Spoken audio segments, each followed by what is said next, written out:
En entrevista con Enrique, el candidato a la presidencia de la República, Daniel Salaverry, respondió todo sobre la crítica a Martín Vizcarra, los demás partidos políticos, incluso la crítica de sus correligionarios, el conocido exalcalde Juan Carlos Zurek.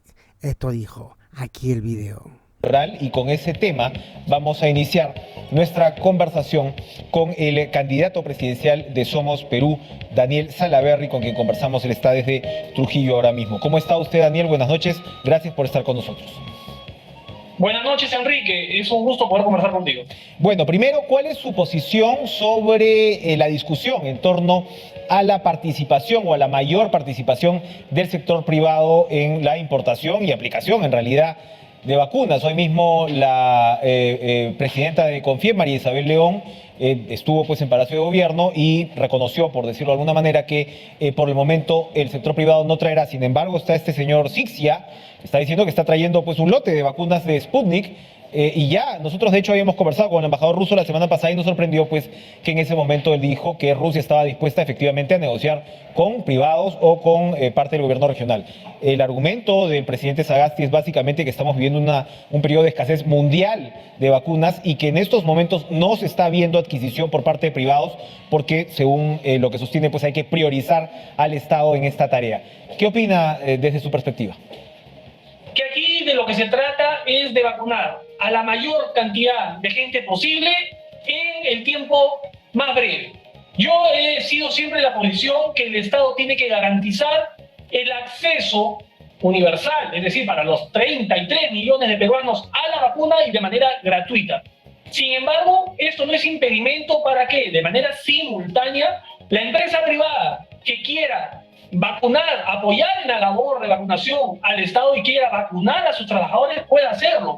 Por ejemplo, las empresas agroindustriales que tienen decenas de miles de trabajadores, que no son personas adineradas, son trabajadores de familias muchas veces humildes y que pueden acceder a la vacuna a través de que su empresa adquiere esta vacuna, inclusive podrían vacunar también a la esposa o a sus familiares y que luego la empresa les pueda descontar inclusive de la planilla esta vacuna o les dé como una bonificación. En la tarea de vacunación tienen que incorporarse no solamente a la empresa privada, a las Fuerzas Armadas, a las iglesias, a los gobiernos locales, regionales, a las instituciones o asociaciones civiles. Es una tarea de planificación que tiene que estar compartida. Si el Estado, el gobierno, pretende solo llevar a cabo semejante cruzada, lo más probable es que nos demoremos muchísimo tiempo en llegar a vacunar al 80% de los peruanos, que es lo que se necesita para lograr la inmunidad colectiva. De acuerdo, pero no es un debate un tanto bizantino en el sentido que, como dice Sagasti, no está pasando esto en otras partes del mundo, o usted tiene ejemplos concretos de participación del sector privado ya en el tema de vacunación que podría replicarse acá en el Perú. Lo que me parece bizantino es decir, si la empresa privada vacuna, eso no va a tener un impacto importante en la población. Basta que se salve una vida, ya es importante. Y si, ¿para qué se meten problemas el presidente Sagasti? Si, como tú dices, es imposible que las empresas privadas logren cerrar contratos con estos laboratorios, no se haga problema, simplemente que autorice y ya será problema de cada empresa privada si logra adquirir o no estas vacunas. Lo que tenemos que hacer todos es colaborar en este proceso de vacunación. Y hoy en día el gobierno debería estar ya elaborando el plan de distribución masiva de las vacunas a nivel nacional. No esperar a que estos millones de vacunas o de dosis lleguen, pisen suelo peruano, para recién ponerse a pensar, ¿y ahora cómo hacemos para llevar ahora, pero por ejemplo, hoy Salud ha presentado cómo va a ser la vacunación de los adultos mayores. O sea, no es que no se esté, no creo, pues, ¿no? O sea, tendrían que ser no sé qué tipo de funcionarios que no estén planeando nada, ¿no? No creo que sea así la situación. Perfecto. Yo lo que me refiero es a la vacunación masiva. Entiendo que hay que priorizar a la población vulnerable. Ahí están los adultos mayores, están los que tienen enfermedades hipertensos, diabéticos, etcétera. Pero ¿qué pasa con la gran masa? Con la mayoría de peruanos que viven en una comunidad amazónica a 8 horas, 10 horas del poblado más cercano de la Amazonía que tiene que ir en un pequeño bote. ¿Qué pasa con las poblaciones altoandinas? Es decir, ya se tiene ideado, planificado este plan de distribución masiva, ya se tienen los refrigeradores, los contenedores en los cuales se van a mantener estas vacunas, sí, ya se tiene en buena hora. Pero creo que empezar esta discusión, que no es una discusión entre ricos y pobres, aquí de lo que se trata, como le digo, es cómo hacemos para colaborar todos en vacunar a la mayor cantidad de gente posible en el menor tiempo. Ujú. Qué propone su propuesta presidencial, su propuesta desde su candidatura para combatir la pandemia? El 28 de julio va a asumir un gobierno con un país en muy complejas circunstancias y por supuesto con una pandemia todavía en marcha. Lo que te digo, convocar a la empresa privada para que si quieren adquirir estas vacunas, inclusive ayudarlos a lograr adquirir las vacunas y que asuman el compromiso de colaborar también con el Estado. De cada 3 vacunas que compren, que utilicen 2 para sus trabajadores y una de esa tercera la donen al Estado para poder avanzar cuanto antes en este proceso de vacunación. Vamos también a invocar a las Fuerzas Armadas a incorporar en esta tarea a las Fuerzas Armadas que tienen toda una logística y una organización a nivel nacional y que cada vez que ha habido un desastre natural siempre han estado a la altura de las circunstancias. Hay que incorporar en esta tarea a las iglesias, a los gobiernos locales, como te digo. Tenemos toda una estructura a nivel nacional que perfectamente podrían colaborar en este trabajo. Bien, ahora, a ver, ayer salió la encuesta de IEP que le da a Somos Perú un papel destacado en la posibilidad de intención de voto en el Congreso. Y al mismo tiempo, por supuesto, el señor Martín Vizcarra ha tenido indudablemente un efecto importante en esas candidaturas. Hablando de vacunas y hablando de los efectos del Vacunagate, Vizcarra corre el riesgo de ser inhabilitado por el Congreso antes de que lleguen las elecciones. ¿Qué responde sobre esa posibilidad, que un punto importante de su candidatura, de su fórmula, no pueda ser parlamentario? No me cabe ninguna duda que ese es el objetivo que buscan nuestros competidores, porque no hay que perder de vista. Estos congresistas pertenecen a partidos políticos que hoy están compitiendo con nosotros en estas elecciones. Son los mismos partidos políticos que dieron, bueno, no voy a decir un golpe, pero una vacancia a todas luces inconstitucional, inclusive para muchos fue un golpe de Estado. Son esos mismos congresistas que dieron o hicieron esa vacancia inconstitucional los que ahora van a juzgar a Martín Vizcarra. ¿Qué objetividad, qué imparcialidad puede haber ahí? Ellos van a ser los jueces. No me cabe ninguna duda que quieren inhabilitarlo y sacarlo de carrera para ver si así pueden tener alguna posibilidad de triunfo este 11 de abril. Pero estoy seguro que el pueblo no lo va a permitir. Ahora, pero el pueblo, digamos, no creo que el pueblo salga a marchar como salieron a marchar contra el gobierno de Manuel Merino, ¿no? A estas alturas, digamos. A lo que me refiero con el pueblo es que se va a expresar en las urnas cuál es el respaldo y la posición de la población respecto a los partidos políticos y a sus candidatos. Bien. Y estoy seguro que Somos Perú va a tener un gran respaldo el día de las elecciones, el 11 de abril. ¿Qué le ha dicho Vizcarra sobre el escándalo del Vacunagate? En realidad ahí está de fondo una discusión, gente que lo apoyaba, lo ha realmente criticado muy severamente, lo ha vilipendiado, han expresado muchos que ha sido una decepción y esto tiene que ver precisamente con esta idea básica de equidad, ¿no? De un funcionario que se salta la cola y que tiene el privilegio del puesto, en este caso, para conseguir algo tan preciado y a la vez tan simbólico como una vacuna contra el coronavirus. ¿Qué le ha dicho Vizcarra y qué le ha respondido usted? Bueno, ya lo ha dicho inclusive públicamente, pero hay que saber diferenciar entre quienes se sometieron a un ensayo clínico colocándose una dosis experimental en septiembre de 2020, cuando en ninguna parte del mundo existía una vacuna aprobada. Es decir, no es que haya dejado sin lugar, sin vacuna a un médico o a un policía que haya dicho muévete porque me voy a vacunar yo, porque no había vacuna. Él se sometió a un ensayo y muy distinto a lo que ocurrió en febrero del 2021 con, sí, algunos ministros y funcionarios públicos, inclusive gente que no tenía ningún tipo de vinculación con el Ministerio de Salud ni con este proceso, y que sí, ellos sí se han puesto primeros en la cola, utilizando de manera indebida, obviamente, el cargo o los contactos que tenían. Así es que son dos cosas totalmente distintas. ¿Ha aceptado Martín Vizcarra que fue un error no comunicarlo en su momento? Lo ha aceptado y ha pedido las disculpas públicas. Y al igual que yo, muchísimos peruanos, porque además recorro el país a diario, en este momento estoy en el norte, han entendido esta situación, han aceptado esa disculpa por no haberles contado que se estaba sometiendo a este ensayo, y ahí está el respaldo popular. Y se va a confirmar el 11 de abril. Tiene un núcleo duro definitivamente Vizcarra, pero digamos que cuando el señor Vizcarra dice que él más bien fue valiente al someterse a este ensayo clínico, que claro, él sabía que le estaban poniendo la sustancia activa, no el placebo, y evidentemente estaba haciendo uso, digamos, de un privilegio. O sea, digamos, valentía tampoco fue, ¿no? Bueno, yo no sé, él en ningún momento ha dicho que sabía que le estaban poniendo el reactiva. Él lo que me ha dicho es que él se sometió como voluntario y le pusieron esta dosis. Inclusive se ha hecho una prueba que ha sacado como resultado que no tiene los anticuerpos, pero en fin. Mira, Enrique, yo respeto mucho a aquellos que en su momento se han fastidiado, se han hasta indignado con esta situación, porque sí, enterarte que un expresidente se sometió a un proceso de ensayo clínico y no lo dijo, perfecto. Pero no podemos seguir enfrascados en este tema habiendo tantos asuntos por resolver en el Perú. O sea, los microempresarios siguen quebrando todos los días. La gente sigue muriendo y no solamente de COVID, de todas las otras enfermedades, por falta de atención médica. Los agricultores siguen abandonados en el Perú esperando créditos con interés cero. Tenemos que luchar frontalmente contra la delincuencia.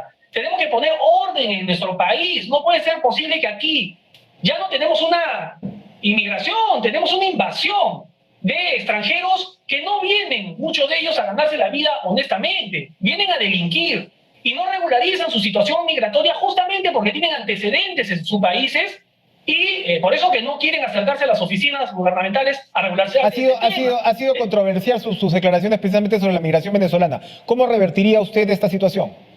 Pero no solamente venezolana, no es un tema... Pero obviamente estamos hablando de venezolanos. Colombianos que en Llana, que en Piura, que en Tumbes, están obligando a las personas a acceder a préstamos con intereses de agiotistas y te extorsionan. Es decir, es una problemática que estamos viviendo a nivel nacional.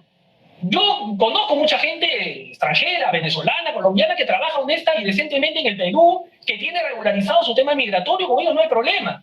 Pero a todos aquellos que han ingresado al país de manera irregular, ilegal, y que no se quieren someter a este tema de regularización de su documentación, yo sí, los voy a deportar a todos en el acto. O sea, más allá de los gritos desaforados de un diputado que he visto por ahí venezolano, más allá de las críticas de algunos otros representantes de organizaciones contra los derechos humanos que dicen que soy xenófobo porque debo poner orden en mi país, xenófobo porque quiero priorizar los empleos para mis compatriotas, para los peruanos.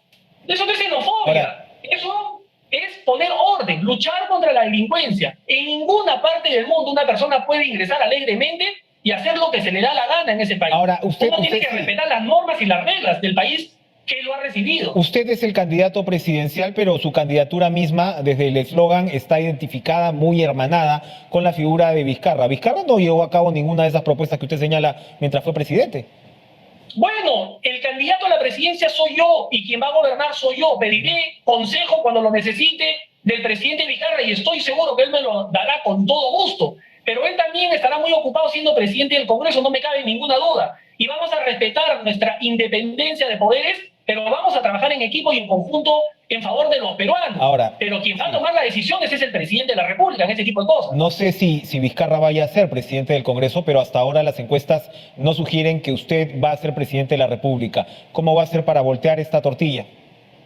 Todavía es muy pronto. Mira, hay más del 50% de peruanos que ni siquiera están interesados en el proceso electoral, que no le prestan atención a quiénes son los candidatos y qué cosas están proponiendo. Yo estoy seguro que conforme se acerque el 11 de abril y empiecen a evaluar no solamente las propuestas, sino quienes tienen la experiencia de gobierno y de gestión y la capacidad y la fortaleza, y que además lo hayan demostrado ya cuando han ocupado un cargo público, yo estoy seguro que ahí vamos a marcar la diferencia en Somos Perú y vamos a tener una amplia ventaja respecto a los otros candidatos. Las encuestas son fotos del momento, y quien tiene algo de experiencia en esto sabe que un candidato que sale con 8 no se puede sentir victorioso y un candidato que sale con 3 o con 4 no se puede sentir derrotado teniendo un margen de error tan alto de 3 puntos. Es decir, cualquier cosa puede pasar. Estamos todavía lejos, entre comillas, del 11 de abril y hay un 50% de los peruanos que aún no define su votación. Parte del problema político del Perú en los últimos años es en realidad casi la ingobernabilidad que ha sido representada con un Congreso fragmentado, en este caso además con un Congreso opuesto al signo de la presidencia. Usted en principio integró la bancada fujimorista y bueno, luego terminó muy enfrentado a esta, pero evidentemente ese fue parte del problema y nada indica, si bien no creemos pues que el fujimorismo, nada indica, mejor dicho, que el fujimorismo vaya a tener una fuerza similar, vamos a tener un Congreso fragmentado. ¿Cómo abordar esa relación, ¿no?, entre Ejecutivo y Legislativo? Vamos a tener un montón de bancadas igual, nada nos dice que este Congreso próximo vaya a ser mejor. Habría que preguntarse cuál de los fujimorismos, el fujimorismo de Keiko, el fujimorismo de Hernández Soto o el fujimorismo de López Aliaga, porque ahora hay tres fujimorismos. Nosotros no estamos en esa línea. Sus críticos dirían que usted también algo tiene de eso, ¿no? O sea, usted no, fue... Yo creo que quedó claro cuando fui presidente del Congreso cuál fue mi posición, y siempre ha sido en favor de los peruanos. Siempre cada decisión que he tomado ha sido pensando en qué es lo mejor para mi país. Así es que ya ese tema para mí está absolutamente zanjado. Coincido contigo respecto a la necesidad que tenemos los peruanos y las peruanas de recuperar la estabilidad política y la gobernabilidad. Y esperamos que los resultados de este proceso electoral den a Somos Perú una bancada importante en el Congreso y den también a Somos Perú el control del Ejecutivo eligiendo a presidente para poder tener esta gobernabilidad que tanto anhelamos y que se traduzca en inversión, en generación de puestos de trabajo y en bienestar para todos. Mira tú lo que ocurrió hace 4 años. Las elecciones dieron como resultado a un partido político controlando el Congreso y a otro partido político en la presidencia de la República. ¿Cuáles fueron las consecuencias? ¿Qué obtuvimos? Una confrontación constante, 4 presidentes en 4 años y una crisis política que mira tú todo el caos que ha ocasionado. No podemos darnos el lujo de volver a repetir eso. ¿Y qué partido político te puede garantizar gobernabilidad en ambos poderes del Estado? Solo Somos Perú. Ahora, quien tiene a 2 cabezas de lista con experiencia en esos puestos. Usted me habla que Somos Perú puede garantizar la gobernabilidad, pero hay gente en Somos Perú que parece que más bien expresan la ingobernabilidad dentro del partido. Hay críticas muy fuertes con respecto a su presencia y sobre todo la continuidad de Vizcarra como candidato. ¿Cómo están las aguas dentro del partido? Tranquilas, la persona, si hay que decirlo con nombre propio, el señor Zurek, que en papel figura como secretario general del partido y que yo en todos los meses que ya tengo en Somos Perú nunca lo he visto, pero ni en pintura, ni en el partido, ni en los locales de campaña, y que no aparece además a cumplir sus funciones desde el año 2018, por lo que tengo entendido, luego de su fracaso municipal, ahora está haciendo toda esta contracampaña porque sabe Dios a qué candidato quiere favorecer. Las 2 señoras que con todo respeto podrán ser vinculadas al fundador del partido, pero que actualmente no son militantes de Somos Perú. Es más, la señora Bonifaz ha postulado inclusive por otro partido político. Entonces no se puede decir que acá hay pues disidentes, militantes, un terremoto dentro de Somos Perú. Yo recorro el país todas las semanas y estamos trabajando de manera muy estrecha con la militancia, con la dirigencia regional y nacional del partido. Y todos tenemos un solo objetivo, que es lograr el triunfo en estas elecciones para entregarle al país la estabilidad que se ha perdido hace 4 años. Vamos a una pausa, pero lo dejo con una última pregunta para que me la responda rápidamente tras la pausa. El próximo gobierno va a asumir una situación económica dantesca, dificilísima. Ahora mismo Sagasti acaba de tuitear sobre la ejecución pública que para él, digamos, apunta en una buena dirección. Pero el hecho es, ¿qué va a hacer el próximo gobierno para revertir, para mejorar una situación económica que no nos imaginábamos que íbamos a tener a estas alturas? Volvemos después de la pausa. Daniel Salaverry, varios candidatos presidenciales coinciden con la propuesta de generar empleo rápidamente, por ejemplo, impulsando la obra pública, que es una idea que, en fin, ahora mismo hay programas como Trabaja Perú, no es en estricto nada nuevo. Hay candidatos desde la izquierda que más bien proponen restringir el tema, por ejemplo, de inversión minera. En fin, hay propuestas de todos los estilos, pero el hecho es que la economía sigue de caída y además la recaudación tributaria que reciba, las arcas públicas que reciba el próximo presidente de la República ya van a ser todavía menores a este magro 13-14% del PBI que teníamos como presión tributaria. ¿Qué hacer? ¿Qué hacer? Bueno, para reactivar la economía tenemos que, en definitiva, tomar una decisión política respecto, por ejemplo, a los grandes proyectos mineros, generando diálogo para llegar a consensos. ¿Se hacen o no se hacen estos proyectos mineros? Y si no, pues ya descartarlos de plano. Pero tenemos que también destrabar algunos megaproyectos que están paralizados y que van a generar decenas de miles de puestos de trabajo. Maje Siga Oas 2 en Arequipa, la tercera etapa de Chaimochi, La carretera central, que ya se cuenta con 5 países postores para hacer el contrato gobierno a gobierno, y una vez por todas tener la carretera central ya a 4 carriles con una inversión de más de 10.000 millones de soles, que se justifica esa inversión. Pero también invertir en los 3 sectores que son los mayores generadores de empleo en el Perú: en el agro, en la construcción a través de la infraestructura pública y en las MIPES. Tenemos que invertir fuerte a través de créditos con interés cero para que esas 2,5 millones de hectáreas que están en este momento sin producir empiecen no solamente a generar empleo, sino empiecen a mover la economía de cada una de las regiones del país. Tenemos, y además lo tenemos especificado obra por obra en nuestro plan de gobierno, un show de inversión pública de cerca de 40.000 millones de soles de obras ya financiadas, que simplemente están entrampadas ahí y que por falta de decisión política no se retoman. Hospitales regionales, bien, aeropuertos, carreteras importantes. Sin duda, todos estos proyectos son importantes, pero digamos que no nos referimos ahí a ingresos, probablemente a una dinamización de la economía por el lado de que el sector público meta plata. Pero lo veo un poco dubitativo con la minería como tal. Usted no sacaría adelante los proyectos mineros que en todo caso significarían ingresos significativos para las arcas públicas. A través del diálogo y logrando consensos. Ningún proyecto minero se puede imponer si no se cuenta con la licencia social. Eso es un engañamuchacho. No vamos a mandar al ejército a que asesine a nuestros compatriotas que no están de acuerdo con ese proyecto porque tienen la idea que la minería, esta minería tradicional, pues envenena sus aguas, ¿no es cierto?, sus cuencas, deforestan sus bosques. Entonces, primero tenemos que dialogar y lograr a consensos. Pero hay candidatos que no pueden ni siquiera llegar a consensos en sus propios partidos. Yo no sé cómo, por ejemplo, Johnny Lescano está proponiendo destrabar este tipo de proyectos cuando ni siquiera se puede poner de acuerdo pues, con Víctor Andrés García Belaúnde, no se puede poner de acuerdo con su propia bancada. Yo no sé cómo va a lograrlo.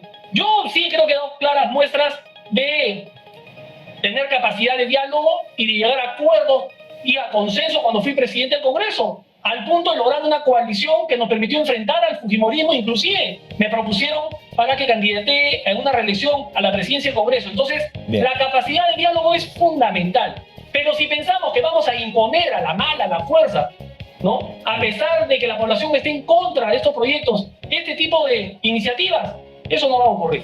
Gracias, Daniel Salaverry, por su participación esta noche en Cara a Cara. Suerte, por supuesto, con su candidatura presidencial.